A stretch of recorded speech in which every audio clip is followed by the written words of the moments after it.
একজন মানুষের কথা ভাবো, যে ভোর থেকে সন্ধ্যা পর্যন্ত খাটে, বস্তা বহন করে, মালপত্র গুছিয়ে রাখে, আর দিন শেষে যখন তার হাতে আসে সামান্য মজুরি, সে ঘরে ফেরে না, হেঁটে চলে যায় গ্রামের শেষ প্রান্তে একটা বাড়িতে, যেখানে থাকে 7টা শিশু। তাদের কোনো বাবা নেই, কোনো অভিভাবক নেই।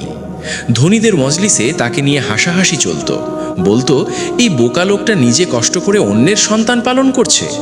আর সালেহ, সে শুনতো, কিছু বলতো না, চুপচাপ এগিয়ে যেত, কারণ সে জানতো এমন কেউ আছেন যিনি সব কিছু শুনছেন, দেখছেন আর ভুলছেন না। এই গল্প সেই মানুষটার, যে দিয়েছে বিনিময়ের আশা ছাড়াই, ধৈর্য ধরেছে হাল না ছেড়ে, আর আল্লাহ তাকে এমনভাবে দিয়েছেন যা সে কখনো কল্পনাও করেনি। বাজারে যখনই সালেহ হাঁটতো, হাতে রুটি আর খেজুর নিয়ে সেই এতিমখানার দিকে, মানুষ ঘাড় ঘুরিয়ে তাকাতো, আঙুল তুলতো, হাসির শব্দ ভেসে আসতো চারদিক থেকে। আবার এই পাগলটা, একজন জোরে বলতো, যেন সালেহ শুনুক এটাই তার উদ্দেশ্য। সারাদিন খেটে অন্যের ছেলে মেয়ে খাওয়াচ্ছে। আরেকজন আরাম করে বসে বলতো, ওকে ছেড়ে দাও, এটাই ওর ভাগ্যে আছে। কিন্তু সালেহ কিছু বলতো না, পাত্তাও দিত না, এগিয়ে যেত নিজের পথে, যেন বাতাসেও কিছু নেই। কিন্তু তার শান্ত চোখের পেছনে লুকিয়েছিল এমন কিছু যা সে আর তার রব ছাড়া কেউ জানত না। সালেহ কোনো জমিদার ছিল না, ধনী ছিল না, বড় বাড়ির মালিকও না। সে ছিল একজন মজুর, কাজ করত জহিম নামের এক ব্যবসায়ীর কাছে, যে ছিল শহরের সবচেয়ে ধনী আর সবচেয়ে কৃপণ। জহিম এমন মানুষ ছিল যে একটা খেজুর মুখে দেওয়ার আগে 2বার মেপে নিত, আর সন্দেহ হলে আবার থালায় রেখে দিত। অতিথি আসলে মনে মনে হিসাব করত প্রতিটা লোকমার দাম বাজারে কত। একটু বেশি খেয়ে ফেললে জহিমের মুখ বিগড়ে যেত, যেন কেউ তার গুপ্তধন চুরি করে নিয়ে গেছে। সালেহ কাজ করত জহিমের গুদামে, বস্তা খালি করত, মাল সাজাত, ভোর থেকে সূর্য ডোবা পর্যন্ত বয়ে বেড়াত। আর সপ্তাহ শেষে জহিম একটা ছোট থলি নিয়ে আসতো, সালেহের সামনে উল্টিয়ে দিত, যেন আকাশ থেকে দান করছে। নাও সালেহ, আমার জন্য দোয়া করো। সালেহ মজুরি নিত, আল্লাহর শুকরিয়া আদায় করত আর চলে যেত। একদিন জহিম সিদ্ধান্ত নিল মজুরি দেওয়ার নিয়ম বদলাবে। টাকার বদলে অর্ধেক শস্য, অর্ধেক তেল আর সামান্য কিছু মুদ্রা। দাতার ভঙ্গিতে বলল, এটা তোমার জন্যই ভালো সালেহ, টাকা উড়ে যায় কিন্তু শস্য থাকে। সালেহ শান্তভাবে তাকালো, বলল, ঠিক আছে আবু আল খায়ের, কিন্তু শস্য তো আমাকে রুটি হয়ে দেয় না। জহিম আত্মবিশ্বাসে হাসল, বলল, রুটি বানিয়ে নাও, তেল বিক্রি করে ফেলো, তুমি তো বুদ্ধিমান মানুষ। সালেহ যা দেওয়া হলো নিয়ে বেরিয়ে এলো। পথে মনে মনে ভাবল, এই লোক আমার ঘাম ঝাড়ানো কাজ নিচ্ছে আর দিচ্ছে শস্য। এভাবে চললে আমার দরকার হবে একটা চাক্কি, একটা উনুন আর একটা দোকান।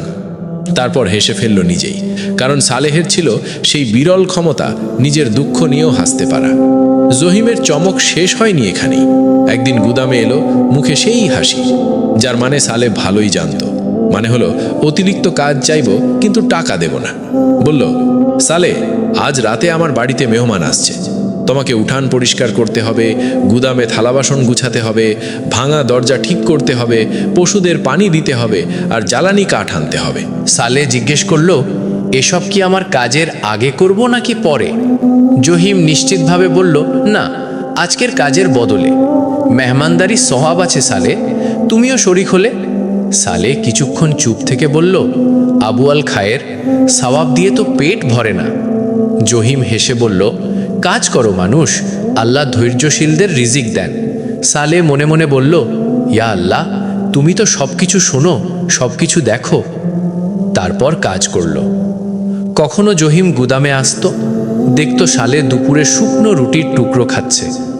তাজ্জব হয়ে বলতো, সালেহ, তুমি তো মালের মাঝে কাজ করো, তবু খাও না, এ যে বাড়াবাড়ি রকম সাধুতা।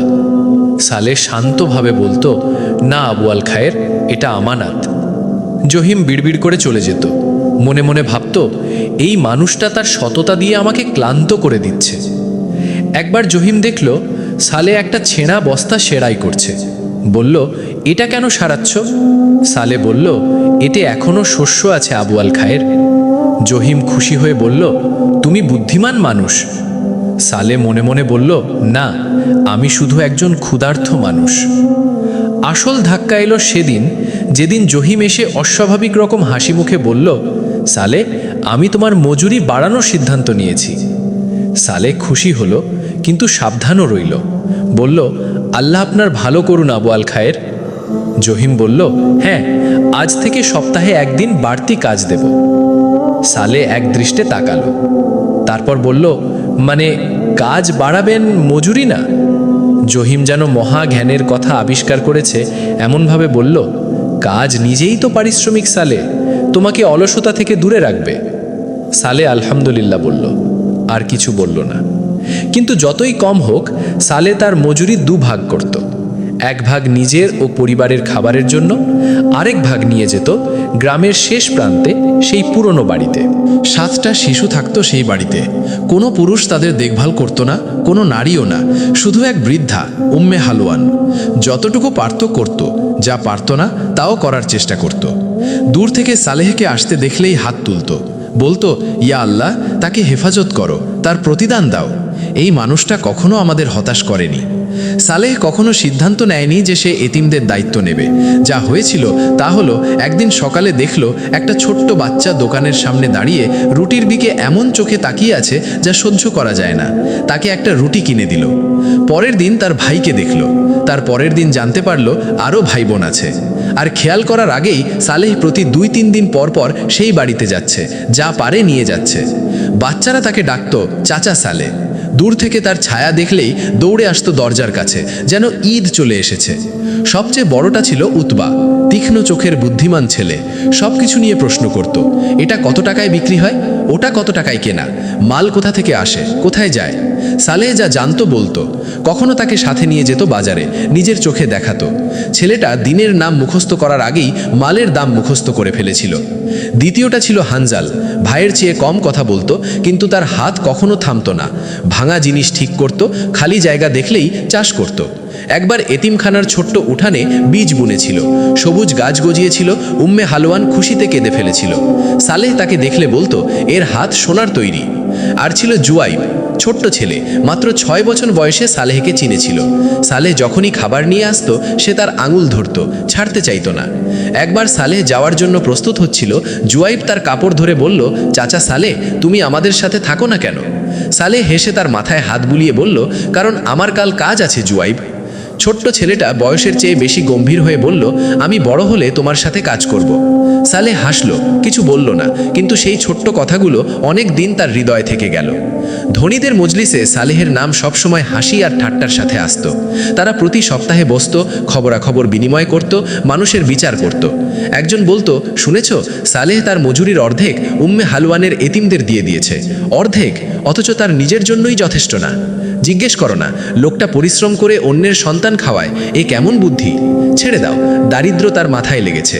আরেকজন ঠাট্টা করে বলতো, আমি ওর জায়গায় হলে বেশি এতিম খুঁজতাম না, বরং ভালো চাকরি খুঁজতাম। সবাই হেসে বলতো, এজন্যই তুমি ধনী আর সে গরিব।